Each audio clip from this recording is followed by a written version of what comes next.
हे मारा यूट्यूबना वाला मित्रों, सवारना जय श्री कृष्ण। एक कच्ची मारवाड़ी धनी सेठ हतो, बहु भगवदीय माणस, बहु सारो माणस। एनी जोड़े साक्षात लक्ष्मीजीनी कृपा हती। धन धान्य धान्य अने धनना ढगलाथी भरेલું એનું ઘર હતું।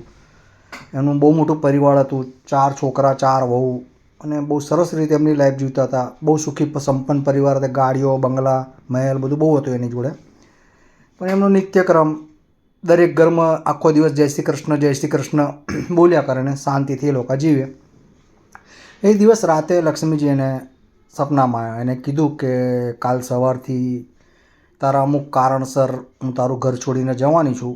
છેલ્લી વખત હું કોઈને દર્શન નથી આપતી, પણ આજે તને આપીને જઉં છું। હું કાલે સવારે તારું ઘર છોડીને જતી રહેવાનું છું। તારે એ જોઈતું હોય તો એક વરદાન માગ।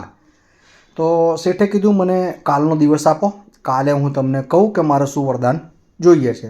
સવારે શેઠ ઉઠ્યા, પહેલી વહુને પૂછ્યું કે આવી રીતે લક્ષ્મીજીએ દર્શન આપ્યા છે મને અને કાલે આપણું ઘર છોડીને જાય છે, તો વરદાનમાં હું શું માગું? પહેલી વહુ કહે કે એટલા બધો ધનનો ઢગલો માગી લો કે આપણી પેઢીઓની પેઢીઓ એના પર જીવ્યા કરે। શેઠ કશું નથી બોલતા। બીજી વહુને પૂછે છે તો કે 2-4 મહેલ માગી લો અને મહેલની અંદર એટલું બધું ધન લક્ષ્મી વૈભવ કુબેરનો વાસ કરાવી દો કે આપણી પેઢીઓની પેઢીઓ જીવ્યા કરે। શેઠ કશું નથી બોલતા। ત્રીજી વહુને પૂછે છે શું માગવું જોઈએ? ત્રીજી વહુ ખેડૂતની પુત્રી હોય છે।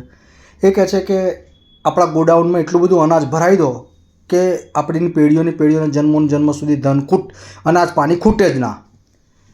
તો ચોથી વહુને પૂછે, ચોથી વહુ કહે કે અનાજ પાણી ખલાસ થઈ જાય, ધન વૈભવ ખલાસ થઈ જાય, બધું ગમે ત્યારે ખલાસ તો થવાનું હતું। તમે એક કામ કરો, લક્ષ્મી જોડે એવું માગો કે અમારા કુટુંબમાં પ્રેમ બની રહે, 4 વહુઓ વચ્ચે, 4 છોકરાઓ વચ્ચે, છોકરાના છોકરાઓ વચ્ચે, સાસુ સસરા જોડે, ટૂંકમાં આપણા કુટુંબમાં પ્રેમ બની રહે। ગમે તેટલું દુઃખ આવે, તકલીફ આવે, દરિદ્રતા આવે, આપણો પ્રેમ બની રહે।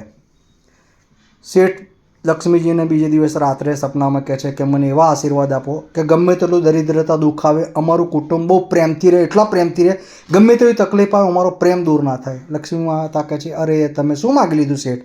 કમ તો કે જ્યાં પ્રેમ હોય, જ્યાં આદર હોય, જ્યાં સત્કાર હોય, જ્યાં સદભાવના હોય, જ્યાં ધાર્મિકતા હોય, જ્યાં જય શ્રી કૃષ્ણ હોય, ત્યાં તો મારો વાસ હોય। જ્યાં પ્રેમ હોય ત્યાં નારાયણ હોય, નારાયણ ત્યાં મારો વાસ હોય। અને તમે તો કાયમ જય શ્રી કૃષ્ણ બોલો છો। જય શ્રી એટલે લક્ષ્મી અને કૃષ્ણ એટલે નારાયણ। એટલે મારા તારું ઘર છોડીને ના જવાય।